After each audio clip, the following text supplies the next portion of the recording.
Hi. So I was just having a conversation with a client of mine about survival versus executive brain state and how reality, the world around us, the people around us, is always distorted when we're in a survival brain state. So, survival brain, you've probably heard of as like fight or flight. So, anytime we're in like a negative emotional state, whatever we see around us is not real. Like it's like our limited mind is fabricating the reality of our existence in that moment. And the flip side of that is when we are in an executive brain state, our perception of the world around us is true. Like, and so how we were applying this is like when I'm in survival mode, when I'm literally like in that fight or flight response and really triggered, it doesn't matter what someone says or does. I'm always going to see myself in a negative light or them in a negative light, or I may become angry at something they say or do, or take it personally or take it the wrong way. But it's only because of that lens through which I'm seeing it. I'm seeing it through the lens of already being in a trigger state. Versus if I'm in an executive state, I'm much more capable of taking in what they say or do in a non-personal way and seeing them, even if they say something that might be kind of hard for me to hear, I'm able to feel the love that's attached to whatever it is that they are saying or doing. And so one of the things that came through when I was working with this client was that when we feel positively about something that someone says or does to us, for us, in our presence, it's like proof that whatever was said or done is true. So like, you know how if somebody compliments you, if sometimes it like feels really good right away, and then like a little bit later on we might be like, oh, I wonder if they really meant that. I wonder if they were just trying to make me feel good. Like, oh, I wonder if they really see me that way.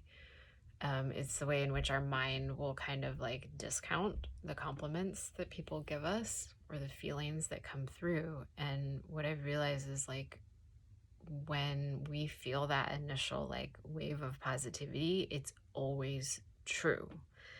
The problem is that like our what are you ego, our limited mind, whatever, our conscious mind won't always allow it all the way in, and so we start to question it. And when I said that to her, I was like, so of course the flip side of that is, well, does that mean that every time somebody says something that makes me feel negative about myself, does that mean that that's also true? And my response to her was what we were talking about with the survival brain, is that no, because if somebody says or does something that makes me feel negatively, it makes me feel ashamed, or it makes me feel guilty or afraid or angry, it all it means is that I'm in a trigger state. I'm in a survival brain state, and I cannot see or receive the love that's coming through. And so this is especially for people who tend to look for reassurance and validation from the people around us. Like, it's not about looking for reassurance. It's really about looking for what state of being are they inhabiting in this moment. And so if it's something that they said, then like, what is the state of being that those words arose from? Were they feeling angry when they said it? Were they feeling sad? Were they feeling ashamed?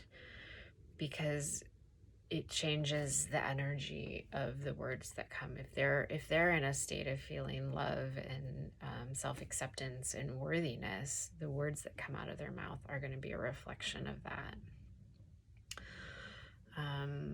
So just food for thought here. Like, when you're really trying to understand whether someone said or did something to you, whether it was of poor intention or good intention, like look not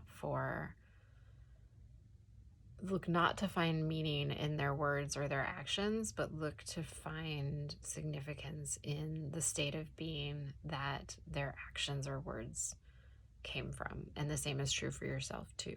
Like when I said this, what was my state of being in that moment? Was I upset, or was I in a joyful state of being, or a loving state of being, or a compassionate state of being? Because that determines everything. All right.